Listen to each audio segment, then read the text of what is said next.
Assalamualaikum warahmatullahi wabarakatuh. How are you, students? So, in this good occasion, I will show you the material for 7th grade. Chapter 2, This is Me. In this chapter, we will learn about self-introduction. Pada minggu sebelumnya, kita sudah mencoba memperkenalkan diri. Jadi, pada saat kali ini ada seorang murid yang memperkenalkan dirinya, di mana akan saya bacakan. Hello, my name is Tito. I am from Central Kalimantan. I live in Palangkaraya, in Kecamatan Rangutan, RT 3 RW 4, on Jalan Belimbing. To be precise, I live at 15 Jalan Belimbing. So, in self-introduction, biasanya kita menyebutkan nama lengkap atau nama panggilan kita. Selanjutnya kita menyebutkan place of origin atau daerah asal kita. Kemudian kita juga menyebutkan alamat rumah kita. Di video kali ini, saya akan membahas unsur kebahasaan yang digunakan dalam self-introduction. Yang pertama yaitu preposition, in, on, dan at. Kalian pasti sering kan bingung akan penggunaan yang tepat in, on, dan at. Jadi yang pertama, in, kita menggunakan in untuk menyebutkan kota atau city di tempat kita tinggal. Contohnya, I live in Batam, I live in Padang, I live in Jakarta. Selanjutnya on. On digunakan untuk menyebutkan nama jalan atau street. Contohnya, I live on Jalan Brigjen Katamso, I live on Kemerdekaan Street. Dan yang terakhir yaitu at. Kita menggunakan at untuk menyebutkan alamat lengkap rumah kita. Contohnya, I live at Sagubasi number 5. I live at Merpati number F15. Jadi kesimpulannya yaitu in digunakan untuk menyebutkan nama kota di mana kita tinggal. On kita gunakan untuk menyebutkan nama jalan atau street. At kita menggunakannya untuk menyebutkan alamat lengkap rumah kita. Dan yang selanjutnya, kita akan melihat contoh penggunaan in, on, dan at yang tepat pada self-introduction. Kalian bisa lihat contohnya.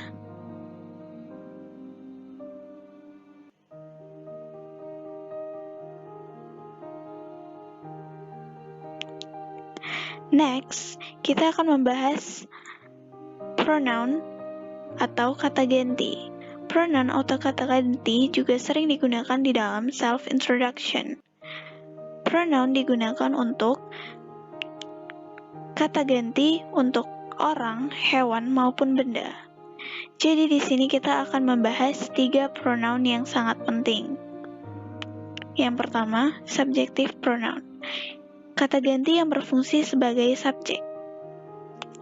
Subject pronouns ada I, aku atau saya, you, kamu, we, kami atau kita, they, mereka, she, dia perempuan, he, dia laki-laki, it, ini. I, you, we, they, she, and he digunakan sebagai kata ganti untuk orang. Sedangkan it digunakan sebagai kata ganti hewan atau benda. For example, Mr. John is a teacher. He lives in Batam. Pak John adalah seorang guru. Dia tinggal di Batam. Jadi, subject pronouns yang digunakan di sini ialah he yang berkedudukan sebagai subjek, Mr. John. Jadi, he merujuk kepada Mr. John, di mana Mr. John ini adalah subjek dalam kalimat ini. Selanjutnya yaitu objective pronoun, kata ganti yang berfungsi sebagai objek. Object pronouns ada me, you, us, them, her, him, dan it. Me, you, us, them, her, dan him digunakan untuk kata ganti orang, sementara it digunakan sebagai kata ganti hewan atau benda. Contohnya, I have a sister. Her name is Leah. Aku mempunyai saudara perempuan. Namanya adalah Leah. So, object pronouns yang digunakan di sini ialah her. Her berkedudukan sebagai objek, yaitu sister. Her merujuk kepada sister, di mana sister di sini berkedudukan sebagai objek dalam kalimat.